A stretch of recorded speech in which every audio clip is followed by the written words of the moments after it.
제가 목소리 좀 잘 듣게 마이크 좀 설치해 드릴게요. 네.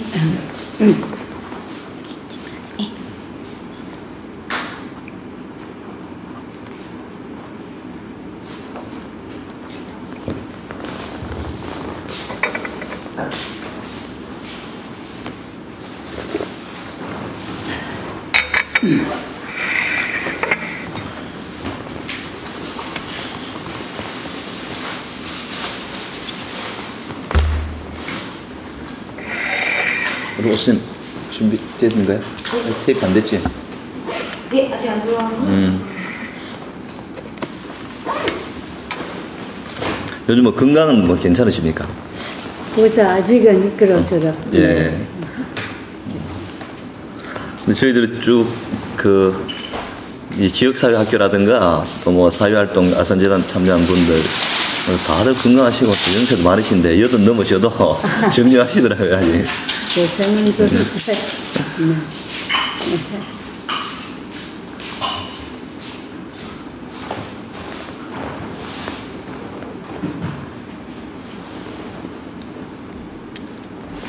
네, 바로 들어갈게요.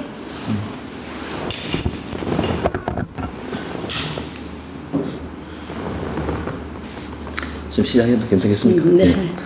이 바쁘신데 이렇게 귀한 시간 내줘서 너무 고맙습니다. 예. 제가 감사합니다. 일단 우리 구술과 정리의 편의를 위해 가지고 우리 선생님 구술자고 저희들 면담자, 우리 아산 정주행은 창업자 이렇게 이제 용어를 정리하고 구술을 시작하도록 하겠습니다. 네. 예. 먼저 우리 구술자의 개인 생애에 대해서 몇 가지 여쭤보도록 하겠습니다. 생년월일과 고향, 가족 관계, 뭐 중고등학교 때 좀 뭐 추억이라는 그런 것들에 대해서 좀 말씀해 주십시오. 1932년생입니다. 예. 네. 고향은 여기 함남 예. 신고산입니다. 예. 그다음에 가족관계. 예. 네. 가족관계는 제가 이제 혼인을 안 했으니까요. 예. 그러니까 제 직접 저한테 같이 관계되고 달리는 식구는 없지요, 물론. 그러니까, 선생님 형제. 예, 형은 이제 부모, 형제. 예. 네. 그래서 우리는 이제 6남매였었어요. 예. 아들 셋, 딸 셋. 그런데 제가 제일 밑에서 두 번째였는데, 이렇게 분단이 되고 나서 우청제들은 못 왔습니다. 예. 네. 그래서 이 짝에 온 형제는 결국은 그저 반반 정도 그렇게 되고 부모님 이제 나중에 이제 그랬습니다. 예. 네. 어릴 때 가정 형편은 좀 어떠했습니까? 아주 서민 가정이죠. 네, 서민 가정이고, 그래도 어머님, 아버지 이렇게 아주 부지런하고 성실하신 분이었기 때문에 그 농촌에서 살고 그러지만 밥은 잘 먹었습니다. 네, 잘 먹고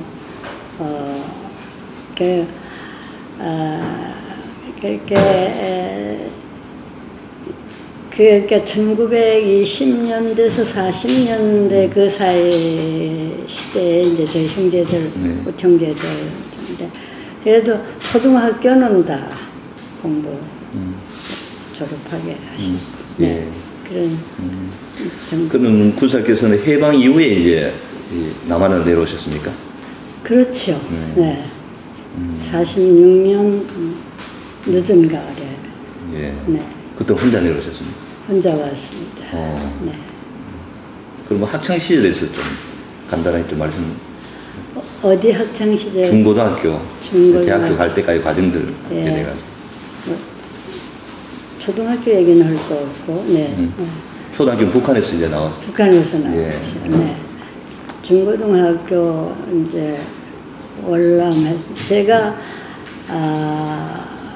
이제 원산 사범학교에 있었는데 2학년 될 때 해방이 됐습니다. 예. 그래서 1946년에 혼자 이제 월남을 한 셈인데 먼저. 근데 아마 제 일생 동안에서 중고등학교, 대학도 그렇습니다. 아마 가장 힘들었던 시기입니다. 예. 네, 그래서 이제 부모님이 저보다 나중에 이제 올라오셨지만은 이미 그때는 또 연로하시고 또 월남도 하셨고 하니까 학교를 보내주실 수 있는 형편은 이제 못 됐죠. 예. 그래서 제가 결국 집 나와서 그래서 혼자 돌아다니면서 중고등학교를 다닌 셈이니까요. 예. 그러니까 뭐 모든 것에 대한 의식주, 학비 모든 거에 대한 거를 해결하면서 다녀야 되는 그러니까 가장 힘든 때였습니다. 네. 그러나 돌이켜 생각하면은 저는 그래도 복이 많았는지 아주 어려운 때나 아주 그럴 때 해도 공부가 도와주시는 네 이렇게 도와주시는 분이 생기시고 이렇게 하면서 사람이 죽으라는 법은 없는지 그래도 그때 고비를 남기고 그리고 학교를 결국은 졸업하게 되고 그리고 오랫동안 또 교육자, 학자로 살아오셨는데 평소 삶의 지침되는 좌우명이라든가 가치관 이런 거는 어떤 것이 있습니까? 저는 이제 인간이 첫 번째로는 이제 자기 모습대로 사는 그래서 정직하고 그다음에 이제 성실한 그러한 것이 참 좋다고 생각하고 그러고는 제가 여성과 나라를 위해서 일할 수 있는 일하고 싶은 그러한 것을 제 가치관으로 생각하고 살아왔습니다. 우리 구수자께서는 대한민국 최초의 여성 헌법학자 또는 여성학자로 알려졌습니다. 특별히 여성 또는 여성학에 관심을 가지게 된 계기는 무엇입니까? 그래서 그러지 않아도 그런데 제가 이걸 가지고 나왔습니다만 제가 여성학자는 아닙니다. 네, 여성학자는 아니고 여성학을 강의하고 그런 저거는 아니고요. 우선 여성학이 생길 수 있는 씨는 뿌렸습니다. 여성학의 생성과 정립이 될 수 있는 그러한 씨는 이제 뿌렸습니다. 그리고 여성학에 대해서 제가 우리 학교에 1977년에 여성학에 이제 최초로 개설됐는데 그 개설은 제가 하지 않았습니다. 저는 그때의 한 멤버로 저희보다 더 우에 계신 분들이 이제 있으셨고 그래서 그 여성학 개설할 때 한 일원으로 참여한 그런 것인데 여성학과 창설에는 제가 주동조 역할을 했습니다. 우리 학교에서. 특별히 그런 여성에 관심을 가지게 된 어떤 계기는 어떤 것이 있습니까? 제가 농촌에서 살았고 근데 우리 어머니하고 아버지는 참 사이는 좋으셨습니다. 식구는 이제 11식구나 있었고 사이는 참 좋으신데 이게 농사 짓는 일에 이제 아버지 어머니는 이제 같이 하시고 또 밭이라든가 이런데 논이라든가 이런데 나가서 하시면 우리 아버지는 꼭 우리 어머니하고 이렇게 같이 하시기를 좋아하세요. 그래갖고 그 농사도 이제 하루 종일 같이 아버지와 짓고 그러고는 돌아오시면은 식사와 그것은 다 또 어머니 몫입니다. 예. 네, 그러니까 저녁에 오후에 5시나 뭐 이제 그거는 그 시기에 따라 5시 돌아오시면 그때부터 어머니는 식사를 하시고 식사를 하시고 그러면 아버지랑 다른 식은 식사를 하고 그리고 아버지는 말라가시는 거죠. 예. 근데 어머니는 또 식사 끝나시면 그때부터 다른 생활이니까 대리미질을 하신다든가 빨래를 하신다든가 바느질을 하신다든가 그때부터 또 식구들의 생활에 대한 그런 저거를 맡아서 하시면서 근 10시 넘게 11시 그때 늘 주무시게 네, 아버지는 말라갔다가 이제 10시쯤 오시고 그러면 그렇게 어머니 이제 고단해 하시고 그렇게 이제 아이고 다리 아이고 허리야 하시면서 이제 또 새벽에는 두 분이 또 마찬가지로 5시에 이제 일어나시고 그래서 저는 왜 여자의 생활은 이런가 왜 여성들의 생활은 이런가 그것을 무슨 어렸으니까 잘 모르지만은 근데 하여튼 근데 제가 이웃집에 다른 어머니들 다른 아주머니들 사는 것도 거의 마찬가지죠. 생활 패턴이 그래서 왜 여성들은 여자들은 이렇게 사는 건가 하는 그런 생각을 가지고 있었고요. 그다음에 또 하나는 제가 족보를 이제 보게 됐습니다. 저희 집에 족보를 이렇게 아버지랑 계실 때. 근데 거기에 우리 딸 이름은 하나도 없어요. 한 사람도. 네. 그러니까 우리 남형제, 우리 조카들까지 족보 다 있는데. 그래서 제가 저희 아버님께 아버지 왜 우리 이름은 없어요. 우리 족보는. 그랬더니 이렇게 쳐다보면서 딸들은 족보에 없는 거란다. 그래서 그럼 왜 그래? 그러면 제가 그러면 딸은 자식이 아니게요. 그렇게 했더니 아버지가 허허 웃으면서 그냥 그런 거란다. 그런 거. 또 어머니도 내가 어머니 왜 이렇게 여자들은 이렇게 고달프게 살고 여자들은 왜 이렇게 살아요? 제가 그러면 우리 어머니도 그런 거란다. 그래서 어렸을 때부터 저는 여성 생활에서 그런 거란다. 그런 거란다. 그럼 그런 거란다는 게 뭔가?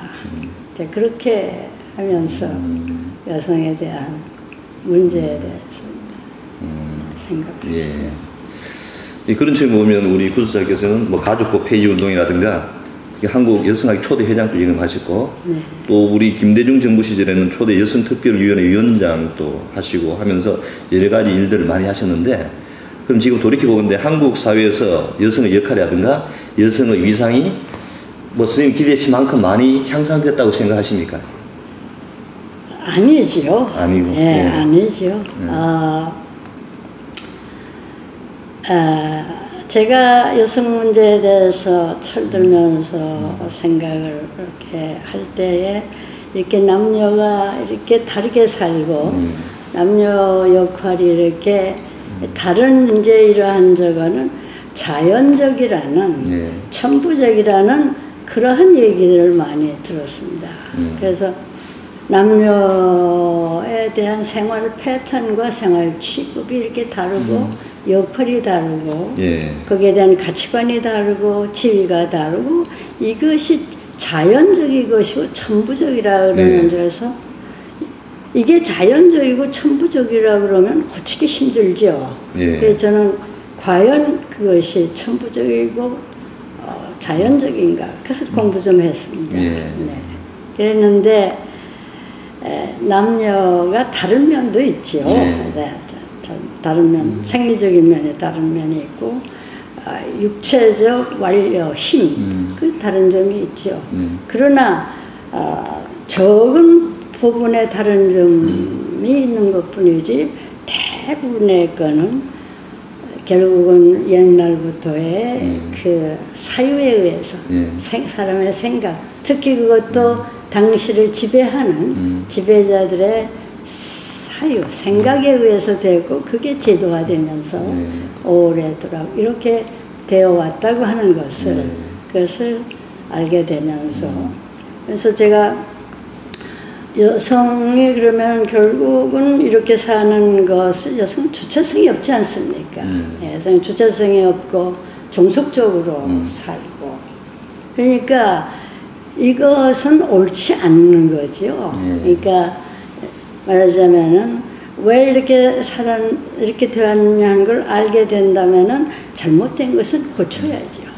그래서 제가 여성학에 여성 문제에 관심을 가지고 그 여성학이 생긴 것은 우리들이 이 여성 문제에 대해서 토의하고 논의를 하다가 그다음에 공부를 했습니다. 여성 문제를 한 1년 동안 대학 우리 다 이제 교수들이라든가 공부하는 여성들 또 사회에서 여성 문제에 대해 활동하는 이런 분들하고 공부를 하기 시작을 했는데 쭉 예를 들어서 여성과 역사, 여성과 생물학, 여성과 문학, 여성과 경제, 여성과 정치, 여성과 법, 뭐 이러한 것들에 대한 것을 이제 사회적으로 역사적으로 공부를 하게 되면서 여성 문제가 학문적으로 성립될 수 있구나. 그래서 여성학을 이제 여성학이 정립되기 시작을 한 겁니다. 그래서 저는 제가 여성학을 우리 학교에서 개설을 개설하는데 혼자 주도적으로 저 하진 않았지만 씨를 뿌리는 이제 그런 것이라는 얘기를 했고 그 다음에 그 다음 질문이 뭐 하나 그 한국 사회 지금 여성의 여성이상 역할들이 그래서 이제 그것을 우리가 1960년 중반 이후서부터 이제 가족법 개정도 그렇고 사실 가족법 개정은 50년대 제가 이제 대학을 졸업하면서 대학 때 친족상속법이라고 하는 가족법 배우고 이제 이러고 나면서 또 이제 가족법이 개정돼야 된다고 하고 어른들 선대 어른들이 하는 대로 따라다니고 그랬습니다만 하여간 60년대 70년대 그때에 비해서 지금 40~50년대까지 한 절반쯤은 여성 문제가 한 절반 가까이는 변해지지 않았나. 그러니까 저는 그거는 여성 문제에 대한 의식과 의식과 시가 이거에 대한 것은 이제 많이 변했다. 그러면은 이제 많이 변했는데 그것은 잘못된 거라든가 그러한 쪽에서는 개선해야 되고 발전을 위해서 이 정정을 해야 되고 이래야 되는데 그러면 어떻게 이것을 현실화하느냐 그리고 거기 지금 이제 말하자면은 잘못됐고 이것을 고쳐야 되겠다 하는 의식에 대한 것은 지금 뭐 어느 정도 공감을 이제 하게 되는 그건데 이게 3000년 이상 이렇게 내려온 생활 패턴이 이게 어떻게 한꺼번에 다 그대로 고쳐지겠습니까? 그래서 한 반가량 그러니까 지금은 의식과 시각의 변화는 가져왔다. 그러니까 무엇이 잘못됐느냐 하는 것은 알게 됐는데 어떻게 고쳐나가고 어떻게 how 그거에 대한 것이 지금서부터 이루어 나가야 하는 단계다 이렇게 생각합니다. 그래서 보세요, 여성들이 한국에서 참 활발하고 모든 이제 이런 면이 많으니까 우리가 모든 거를 다 여성 문제에 대한 게 개선되고 그렇게 생각하는데요. 핵심 내용에 와서 변화된 게 얼마나 있습니까? 정책 결정, 중요한 정책 결정에 대한 다 남성들이 가지고 있습니다. 그리고 경제력도 중요한 그러니까 뭐 용돈 이런 정도 되는 여자들이 좀 가지지만 정말 경제력이랑 다 남성들이 가지고 있습니다. 그러니까 그러한 그 핵심적인 문제, 특히 더 그런 데 와서 지금 공무원이라든가 어디 무슨 중요한데 이렇게 쭉 의식이라든가 이렇게 보세요. 거기 여자가 며칠 입고 맨 까만 옷에다가 하얀 넥타이 한 남자분들 쫙 있고 여자는 가물에 콩 나듯이 한둘 거기다가 양념으로 그런 식이 아닙니까? 네. 그래서 저는 아직 한 반쯤 의식은 어느 정도 왔지만 아직까지 법이라든가 제도로서는 아직까지는 좀 미흡한 부분 좀 현실적으로 특히 이 문제가 맞아요. 가사와 육아 문제하고 해결이 돼야 여성들이 그리고 일을 하고 제대로 그렇게 하면서 변화를 가져왔던데 가사 육아 문제가 아직도 전부 거의 여성의 몫으로 되어 있는 한 참 어렵습니다. 네. 제가 선생님 꼭 한번 여쭤보고 싶은 질문이라서 여쭤봤습니다. 네. 그럼 이제 구슬자와 우리 아산의 관계에 대해서 한번 여쭤보도록 하겠습니다. 네. 우리 창업자와의 첫 만남은 어떻게 이루어졌습니까? 또 그때 느낌은 어땠습니까? 예, 제가 아마 83년인가 4년 그때에 이 창업자 쪽과 현대 쪽에서 그 보여줄 것이 있다. 그러니까 참여하겠느냐. 그래서 이제 그 83, 4년 이전부터 우리 학교에 건축을 하기 시작하고 그랬으니까 그래서 우리가 뭘 보여줄 게 있으니까 가자. 그래가지고 이제 경비행기를 타고 간 것이 말하자면 서산 간척지였습니다. 네. 그래서 서산 간척지에서 그 실제적으로 얼굴을 맞대고 배운 것은 처음입니다. 네. 그때 주로 이제 그럼 초청해서 이제 그 간척지를 보여주고 주로 나눈 대화는 무슨 말씀을 하시던가요 그때? 그러니까 간척지에 우리가 이제 가가지고 하여튼 전 그 광활한 그 저거에 정말 놀랬고요. 거기가 그다음에 그다음에 그 기상천외한 이제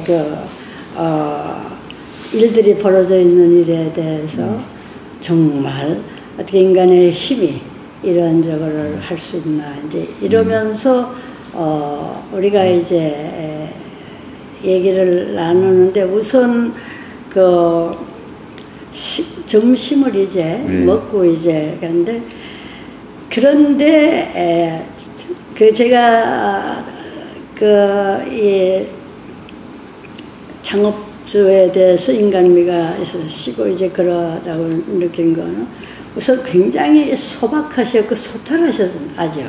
그래서 소탈하시고 그러니까 소탈하시고 그러니까 우리는 세계적인 이러한 이제 사업가신데 참 이렇게 접근하기가 어렵지 않을까 그러는데 아주 접근하기가 참 어렵지 아니했고 네. 그러고서 그다음에 그 집이 너무나 초라한 그러니까 야 이게 세계적인 대사업가에 거기에 자주 가끔 들리시고 주무시기도 한다고 그러시는데 그런 그 숙성과 그런 또 놀랬고 그 다음에 밥을 주는데 그냥 그 지역에서 나는 쭈꾸미 그거 하고 그 다음에 이제 된장찌개 에다 달래를 넣은 된장찌개 그거를 이제 식사로 이제 저걸 하셨어요. 그래서 그것을 이제 우리가 먹고 물막이 하는 이제 그 간척지에 거기를 데려오고 거기를 갔는데 거기서